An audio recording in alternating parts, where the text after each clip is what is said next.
Hola, bienvenidos a los CILAB Podcast, un espacio para pensar el territorio, la memoria y las formas de habitar la ciudad. Hoy en el marco de nuestro proyecto Trazar el mapa invisible, caminamos, escuchamos y narramos para cartografiar el sentido de nuestra ciudad.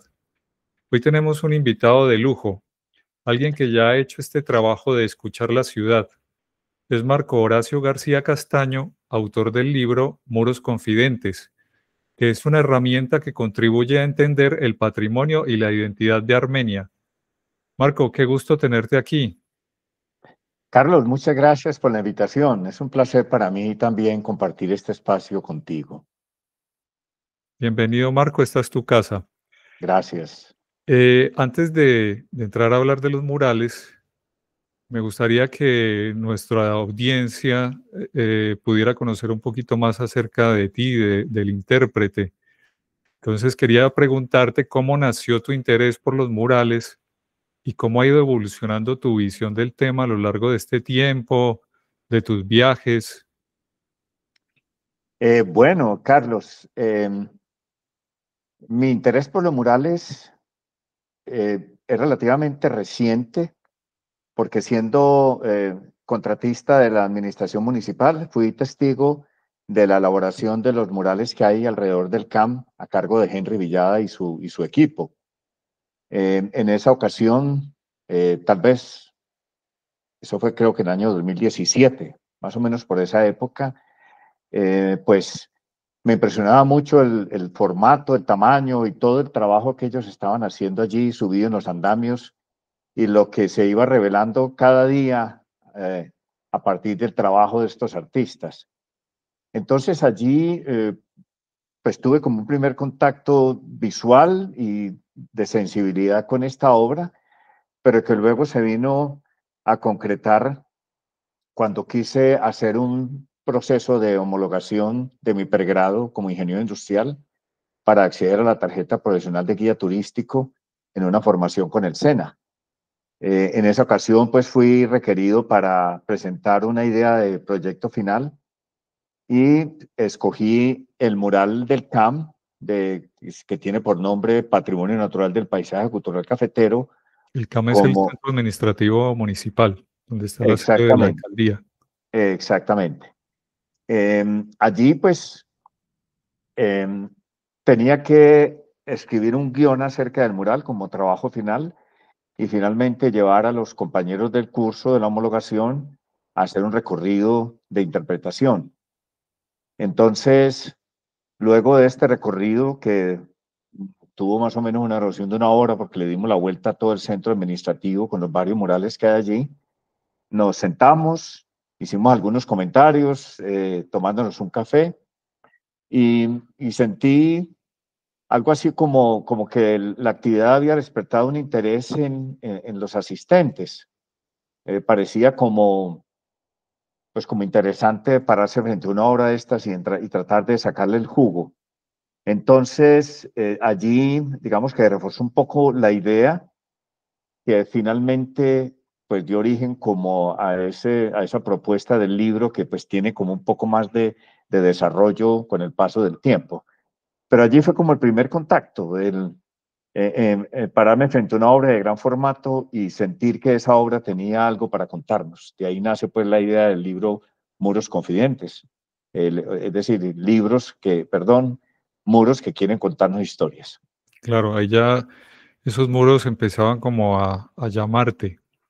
En el libro Exactamente. mencionas también que en tu retiro parcial disfrutas pues de la familia, la lectura, los trazos con carboncillo, la música de cuerda, los boleros, los bambucos.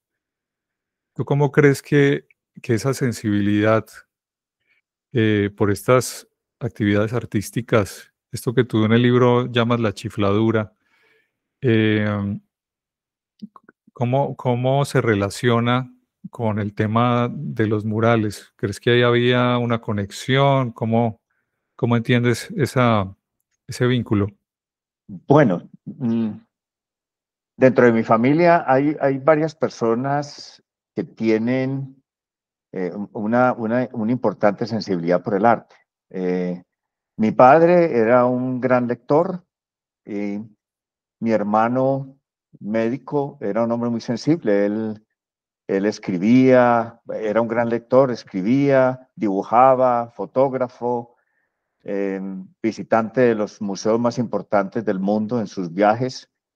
Y, y una hermana arquitecta que tiene pues una sensibilidad especial por el arte. Ella también dibuja y, en fin, yo creo que ese contexto familiar de alguna manera me ayudó a tener por lo menos una semillita de sensibilidad por el arte, en términos pues de la pintura.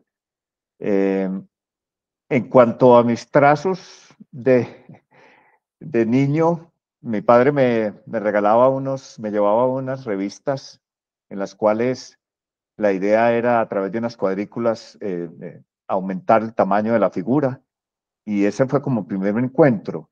Y él siempre me estimuló, me pareció ver que a él le gustaba lo que yo estaba haciendo, siendo muy niño, y seguía llevándome revistas, y eso fue como un primer toque. Luego yo abandoné esa actividad porque encontré en la música también como otra salida.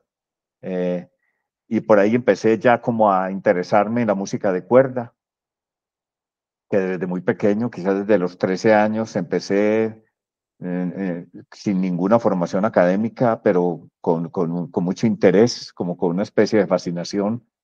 Empecé a vincularme con amigos de la época que también les gustaba la música, y así fuimos haciendo duetos, tríos y coros, y bueno, finalmente eso como que conformó ese perfil, digamos, de sensibilidad por el arte. Qué bonito eso. Me encanta esa conexión y que tendría que ser algo que ojalá se pudiera implementar en la educación de las personas más jóvenes, como para poder adquirir esa sensibilidad hacia otros aspectos de la vida.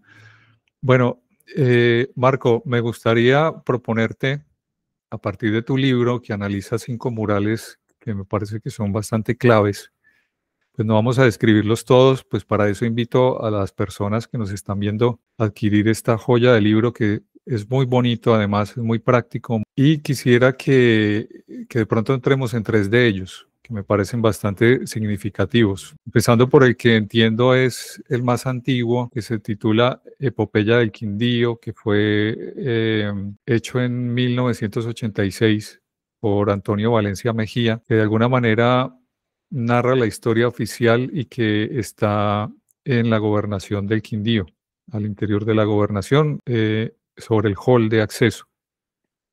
Entonces, me gustaría como preguntarte más allá de esa historia que cuenta este mural, que es, como su nombre lo dice, la epopeya del Quindío, como el mito fundacional.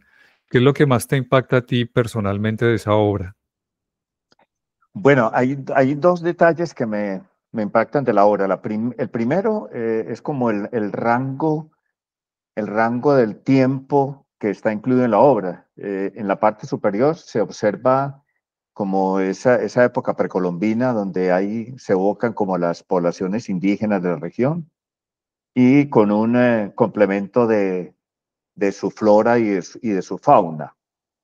Eh, Más abajo, digamos que en una segunda fracción del mural hay una alusión a la conquista española y a la llegada del café y a los pobladores de la región, los colonos. En la tercera fracción podemos ver ya algunos fundadores de municipios del Quindío. Allí está el fundador de Armenia, precisamente, y algunos personajes populares.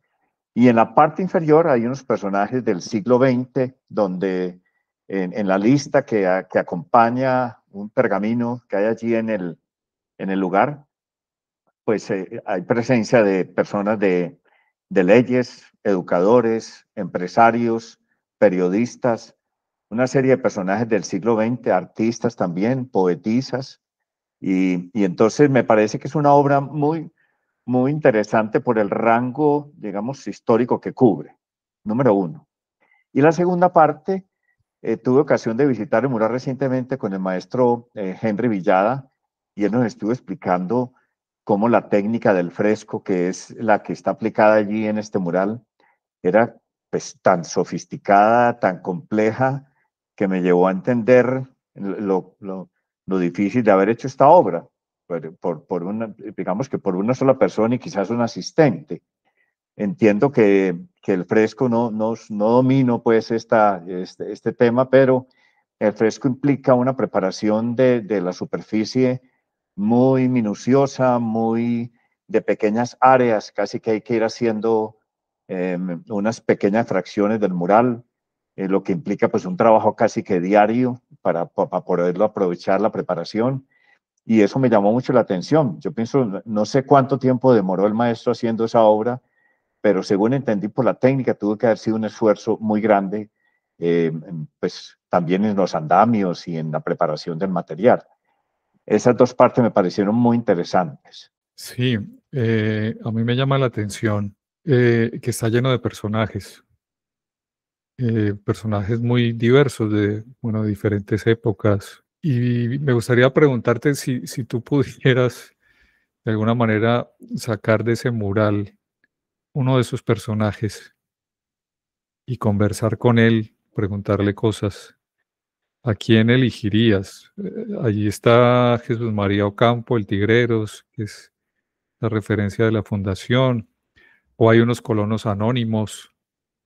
eh, Incluso hay un personaje que me recuerda a mi infancia, ¿sí? Que estaba presente cuando yo era niño, que le llamaban Repollito.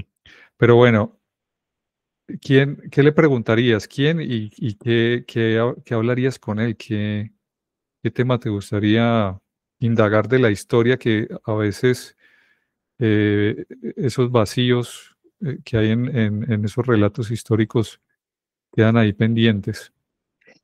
Eh, Carlos, pues hay muchos personajes con quien hablar, pero me gustaría interpelar a Jesús María Ocampo, ¿cierto? Porque con ese apodo que tenía el Tigreros, siempre he tenido la inquietud, que puede que sea pues como muy, no sé, muy demasiado específica, pero no sé si los famosos tigres que decían que él cazaba, no sé a qué especie pertenecían. Yo tengo también como una inquietud por la naturaleza y no sé si eran jaguares, eran ocelotes, eran tigrillos, porque eso le ha dado a él como una aureola pues, de cierto heroísmo, ¿cierto? De enfrentar como un animal peligroso.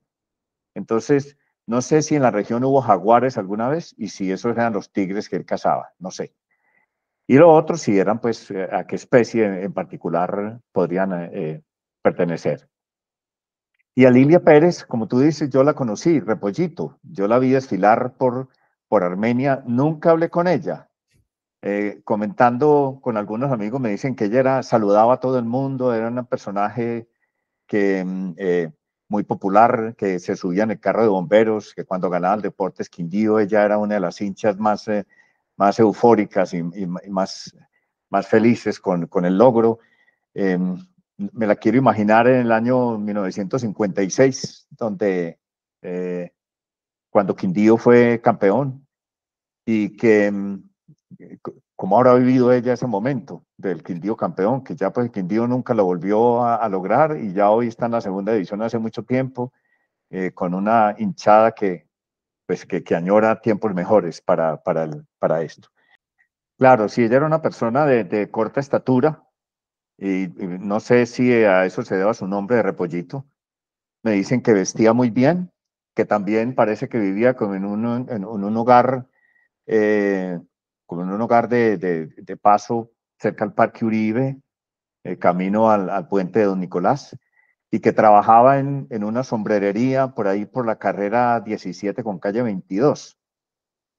Lo cierto era que era un personaje que usted lo veía en procesiones, en toda celebración, Repollito estaba allí. Entonces, le preguntaría cómo vivió el campeonato del Deportes Quindío en 1956, la única estrella que tiene nuestro querido equipo. Claro, excelente. Sí, yo me pregunto si para mí era un personaje, yo siendo niño, claro, ver una persona pequeña, de baja estatura, con ese porte y siempre apareciendo en los eventos. Claro, me pregunto si ella, por su iniciativa, se incluía en ellos, si era casi parte del protocolo de la organización de los eventos de la época, cosa que me llama mucho la atención. Es Sí, como señor. muy pintoresca la idiosincrasia que quizá teníamos en esos momentos. Sí, señor. Interesante, Carlos. Bueno, pasemos a otro mural que no sé si pues considerarlo como un opuesto en el sentido más emocional, que se llama Renacer, que es de, si no estoy mal, de 1999 o quizá por ahí cerca, posterior, ¿no? De Gustavo Muñoz Matiz, que se encuentra ubicado en la Cámara de Comercio.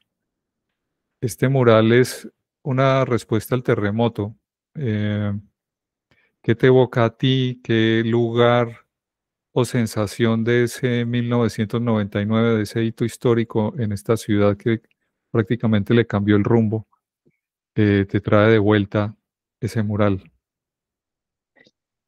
Bueno, yo viví el terremoto, digamos, en condiciones eh, que me produjeron mucho miedo. Pues no tuve, gracias a Dios, una tragedia en mi familia, pero sí sentí el terremoto de manera muy impresionante porque estaba en esos momentos en una casa de un primer piso en el barrio de la Nueva Cecilia.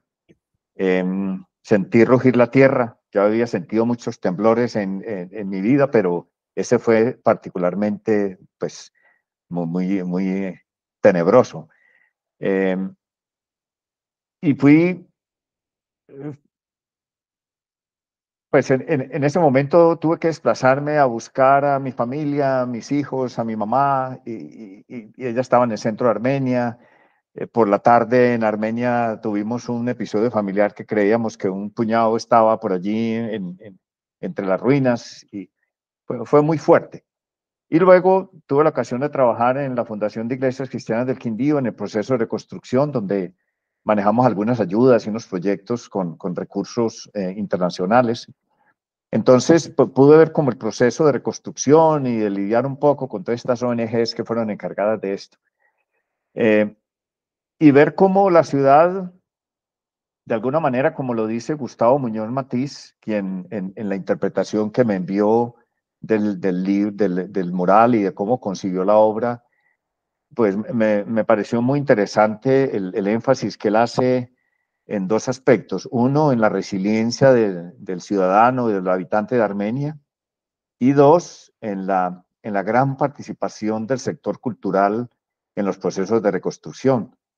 Cómo esos meses siguientes a la tragedia hubo actividades pues de danzas, de música, de bandas, como en el cierre de la inauguración del mural, que fue por allá, creo que en noviembre del mismo año, hubo una participación importante de Teatro Azul, de la banda juvenil, hubo todo un encuentro cultural, digamos, de holgorio en torno a esta tragedia que fue tan fuerte pues para la ciudadanía. Esos son como aspectos que resalto de este mural y resalto también pues con dolor que Gustavo Muñoz Matiz tenga que vivir en el exilio y estemos privados hoy por hoy de nuevas obras de él en la ciudad. Él tiene también otra obra que está en la Universidad Gran Colombia, en la entrada del auditorio de la Gran Colombia. Esa obra también es de él. Eh, Está susceptible también de interpretación, pero habrá que consultar a las directivas de la universidad porque hay símbolos allí que creo que yo tienen que ver mucho con la universidad misma. Es eso, Carlos. Ah, ok, qué interesante. Entrando un poco en la parte compositiva de este mural, muestra unas figuras entrelazadas saliendo de la tierra. Si esas figuras se interpretan a los ojos de hoy, pues si pudieran hablar, ¿qué crees que dirían? ¿Qué nos tendrían que decir a ojos de hoy que es diferente quizá a la percepción tan cercana que se tenía del terremoto? Quizá temas que tengan que ver con solidaridad o temas que tienen que ver con la fragilidad como una advertencia de ante el riesgo de construir mal, por llamarlo de una manera. Es un recordatorio para la gestión del riesgo. ¿Tú qué dirías que es como el mensaje actual que podría tener ese mural? Bueno, el mural podría tener los siguientes mensajes. El primero, pues, tiene la presencia de muchas figuras femeninas allí desnudas como en la trama del árbol. Y con eso creo que el autor quiere destacar la importancia del aporte femenino en la región y en el momento. Entonces, eso. Y si uno nota en la parte de arriba, también parece que hay un niño. Entonces creo que también es como la esperanza de unas nuevas generaciones en el territorio. Eh, y por supuesto que el mural, pues como en esa conformación que tiene, pues va como surgiendo de las entrañas de la tierra y va hacia arriba. Me parece que eso también transmite un mensaje como su nombre lo indica, de renacer, como de una semilla que germina y vuelve y arranca. Ahora, en cuanto a lo que hemos vivido, definitivamente, pues todos sabemos que estamos en una zona telúrica. No sé hasta qué punto hayamos incorporado como sociedad la verdad del riesgo. Parece que es una amenaza latente. Se escuchan también voces de expertos que hablan de que cada tanto periodo se puede dar un nuevo episodio de esas proporciones. Entonces, no sé si el mural lo tengamos todos en la memoria y nos recuerde que estamos viviendo en una región que tiene sus riesgos. Creo yo que vale la pena que no olvidemos eso, Carlos. Sí, es importante mantenerse firmes ante eso que la memoria tiende a ser bastante frágil en ese sentido. Olvidamos muy fácil ciertas situaciones. Ajá.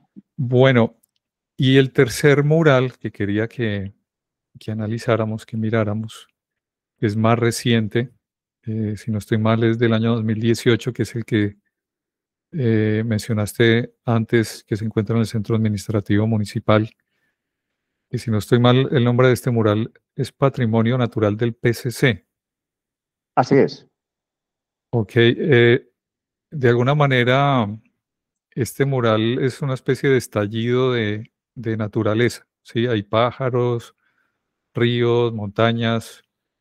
¿Qué es lo que más te llama la atención de esta obra? Varias cosas. Primero, el tamaño de la obra. Tamaño, no sé bien las dimensiones, pero es una obra impactante. Tiene, si mal no estoy, unos 3 pisos de alto y, no sé, quizás unos 20 metros de ancho. No tengo bien las proporciones, pero el mismo tamaño la hace monumental, la hace muy vistosa. Em, y pensando en el nombre del mural que me dijo Henry Villada, pues lógicamente hay que evocar varias cosas. Primero, que el Parque Natural de los Nevados es un área ambiental muy importante para esta región, que no podemos olvidar su cuidado. Allí uno puede ver en el mural, en la parte superior, como el perfil del páramo del Quindío y la zona de páramo. Se pueden ver frailejones, palmas de cera, esos diferentes pisos térmicos, el bosque de niebla, sus yarumos y luego la importancia de esa zona para la producción del agua, que por supuesto, como estamos hablando del café, pues el agua ha sido fundamental en el procesamiento del café luego de su cosecha. Y, y la riqueza hídrica que desafortunadamente pues se nos ha ido convirtiendo en una problemática que no estamos resolviendo. Entonces, ese mural tiene también una avifauna allí presente. El Quindío tiene aproximadamente 600 especies de aves. No es el departamento más rico del país en especies, pero en su proporción de área por número de especies es interesante. Y también tiene algunas especies del paisaje actual. En las heliconias que se ven allí hay unas especies que no son nativas, son introducidas, que también hacen parte pues, del paisaje de hoy en día. Entonces, mi resumen es, Carlos, un llamado a la importancia del Parque Natural de los Nevados para esta región, a la importancia de su protección, porque el crecimiento turístico de la región y de la ciudad parece decirnos que en un futuro no muy lejano podemos tener problemas de suministro de agua. De ahí que el cuidado de esa zona es muy importante. Sí, muy interesante que estos murales, más allá de lo estético, se conviertan en un puente hacia una lectura territorial más amplia. Fíjate que pues el Parque Natural de los Nevados está a muchos kilómetros de Armenia, pero igual hay una evocación allí y, y, y una vocación a que los atributos del paisaje cultural cafetero dependen también del agua, dependen de ese patrimonio natural y depende también de la conciencia que haya, la conciencia ciudadana sobre esas presiones que se están dando en el territorio actualmente. Es un mural, no sé si ese mural te evoque alguna zona específica del Quindío por la que hayas pasado, caminado. Eh, pues Carlos, eh, recuerda que nuestro paisaje no solamente para los, bueno, tal vez para los locales se nos ha vuelto como muy común y tendemos como a no darle el valor estético que tiene. Pero para mí, yo he caminado mucho en esta afición de avistar aves, pues he caminado por bosques de niebla, por paisajes intermedios, hasta Maraveles, sitios ya cercanos al río La Vieja. Y entonces en este mural, obviamente, pues uno ve como en esos diferentes pisos térmicos una vegetación característica. Fíjate que allí ve uno las palmas de cera, los yarumos, los guaduales, ve inclusive los siete cueros y también ve los guayacanes tan hermosos que tenemos. Entonces, podría decirte que todo el Quindío podría estar allí representado, desde las altas cumbres, desde casi los 4.000 metros que hay en el Paramillo, hasta los 900 metros del mar que hay ahí cerca al río La Vieja. Entonces, eso me evoca, pues, he caminado mucho detrás de este hobby, el avistamiento de las aves, y por eso ese mural me evoca, pues, diferentes pisos térmicos. Excelente. A mí me preocupa que estos murales empiecen como a representar algo que ya no es o que ya no se puede visitar. Qué bueno que hubiera como un esfuerzo en conectar estos murales con lugares reales que se pudieran visitar y donde se pudieran conocer esos atributos que sintetiza ese mural o que representa ese mural de una forma muy estética, pues muy urbana, porque pues esa naturaleza, digamos, no está presente allí, pero que no fuera una nostalgia de un pasado que ya no existe o de lugares que ya no se pueden visitar o recorrer o valorar. Claro, Carlos, sí, el departamento del Quindío está muy intervenido, tienes toda la razón. Este departamento, yo pienso que cuando lo llamaban como la selva del Quindío, tenía que ser una cosa pues impresionante. Hoy en día, esas aguas que uno ve como en ese mural, que las ve como tan transparentes, pues yo tengo idea que en Armenia creo que son 52 afloramientos, ya la contaminación creo que está en 50. Eh, Me llama la atención leyendo el libro de Miguel Ángel Rojas que Armenia se abasteció un tiempo de la quebrada de la Florida como acueducto y, y la quebrada de la Florida hoy en día pues tiene un grado de contaminación terrible que pues evidencia el impacto que se ha tenido sobre esos recursos en la zona. Y de pronto para encontrar un paisaje como estos toca buscar más, hay que subir quizás a los pueblos de la cordillera y encontrar algunos parches de bosque por ahí que todavía subsistan, que no han sido intervenidos ni por el café, ni por el aguacate, ni por otros cultivos. En eso tienes bastante razón. La intervención en nuestro departamento creo que hace estos lugares cada vez más escasos. Vale, Marco. Bueno, vamos a pasar a otro tema que, que he denominado la lógica del lienzo en blanco. Pues apelando a tu talento, a tu sensibilidad, ¿cuál podría ser ese futuro muro confidente de Armenia y qué historia crees que Armenia necesita contar? Carlos, recientemente he estado como inquieto con un tema y es el Quindío fundacional. Me ha llamado la atención de cómo el departamento tuvo 6 municipios fundados en el siglo XIX y 6 en el siglo XX.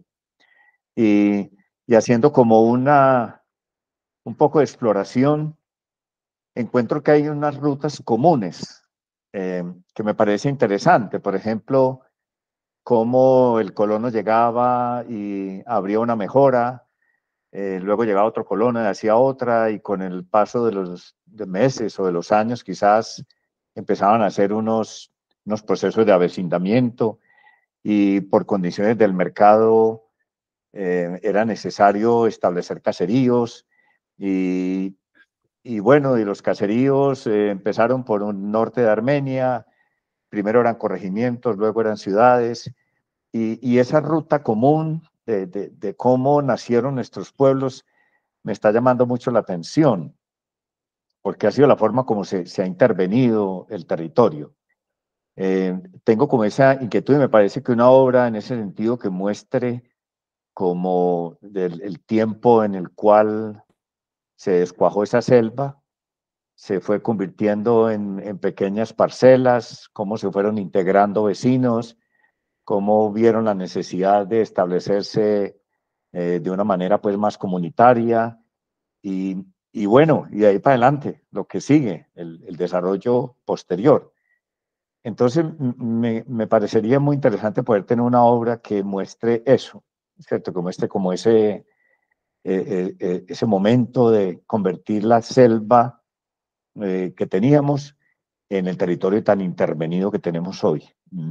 No sé, es pues muy como dentro de la línea de este tipo como de arte figurativo que tenemos y del cual hemos venido hablando. Ujú. Ahora, también conozco en la ciudad movimientos de jóvenes muy interesantes que pueden proponer otro tipo de arte en el arte, digamos, con el graffiti, en la intervención urbana, que han hecho unos recorridos que me parece que es importante rescatar el trabajo de ellos, porque lo hacen de una manera muy, yo diría que quijotesca, tratando de traer inclusive muralistas de otras latitudes y de otros países para enriquecer como esa oferta artística de la ciudad. Eso como sería como interesante. Además, me parece que ellos han desarrollado un método que tiene también su ruta. Ellos llegan a un barrio donde ven un muro con potencial, hablan con el dueño de la casa a ver si permite la obra, gestionan las pinturas, los artistas, el que viene, de alguna manera alojan al artista en el barrio, otra persona le da la alimentación y, y ellos narran cómo el inicio de una intervención de un muro, Carlos, es tan interesante porque despierta como un lugar de encuentro ciudadano. Ellos me comentaban que cuando empiezan el bosquejo, ese día pasa la oficinista o pasa el estudiante o pasa el habitante de calle y ve cómo ellos interactúan entre ellos y empiezan a hablar y a comentar y viendo el proceso de la obra.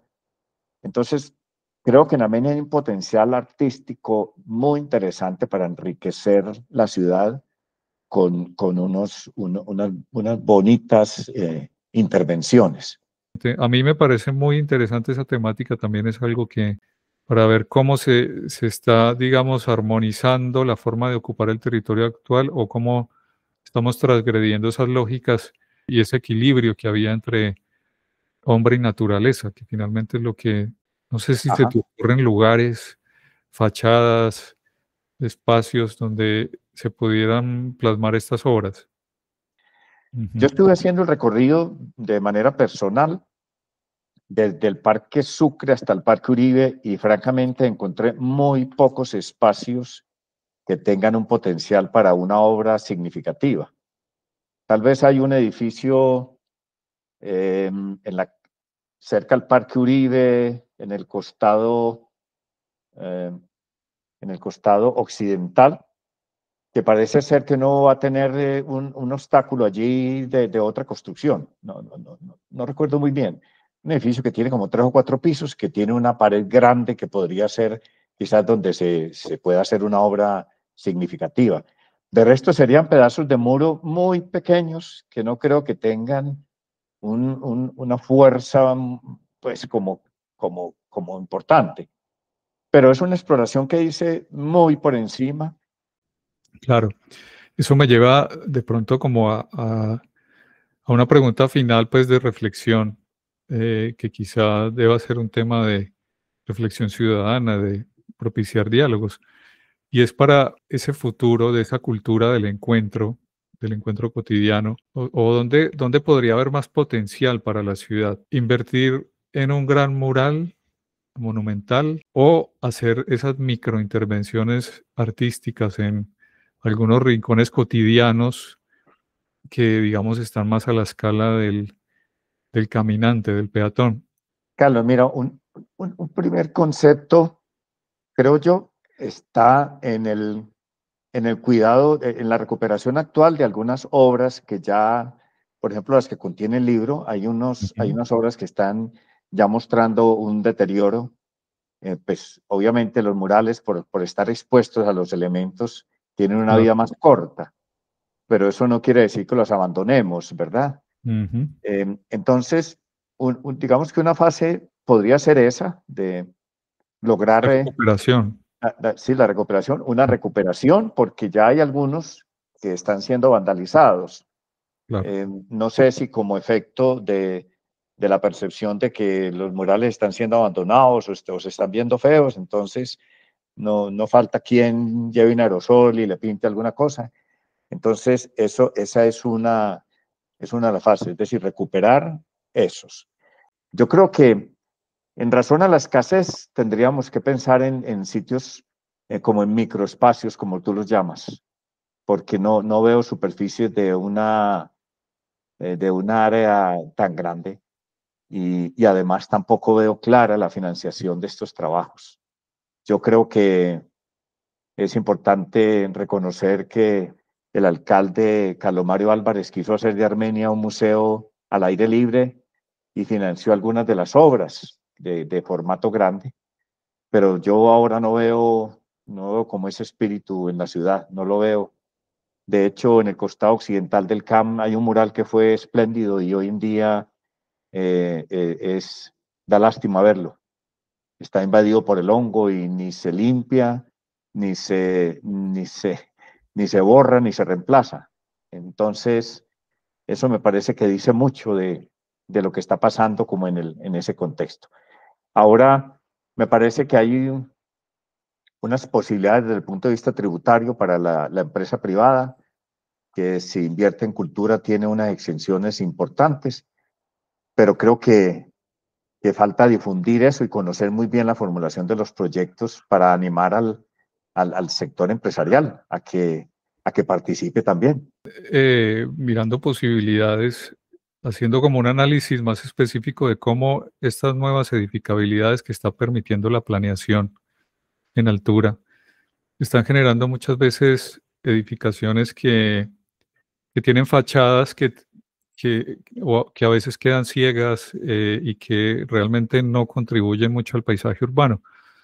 Quizá desde la misma planificación de la ciudad y como parte, digamos, de la norma, se le debería dar un tratamiento a estos muros expuestos que, como una especie de carga y beneficio, ya que se está dando ese beneficio de construir en mayor altura, mayor rentabilidad, podrían compensar con algún tipo de tratamiento paisajístico, artístico, en estos muros que ayuden, incluso ahora que se habla de los muros verdes, a contribuir a hacer una especie de puentes dentro de ese ecosistema urbano que necesitamos conectar. Son Exacto. ideas que hay que empezar a madurar, a prototipar, a intentar poner sobre la mesa a ver qué resultados podrían dar. Entonces, con esta reflexión sobre esa escala del rincón frente al monumento nos quedamos.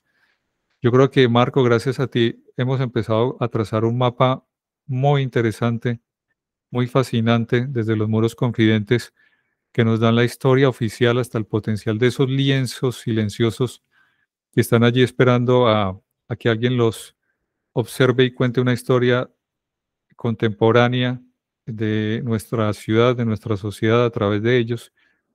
Y pues, Marco, autor de Muros Confidentes, mil gracias por tu generosidad y por ayudarnos a interpretar el sentido de nuestra ciudad. Cuéntanos cómo las personas pueden adquirir tu libro. Gracias, Carlos. Bueno, el libro está en la librería Libélula, en la Avenida Bolívar, adelante de la Fogata, en el Café del Toro, que está en el extremo suroccidental del Parque Laureles, y en la librería Baldor, en el centro de Armenia, ahí en la calle 23 con carrera 14.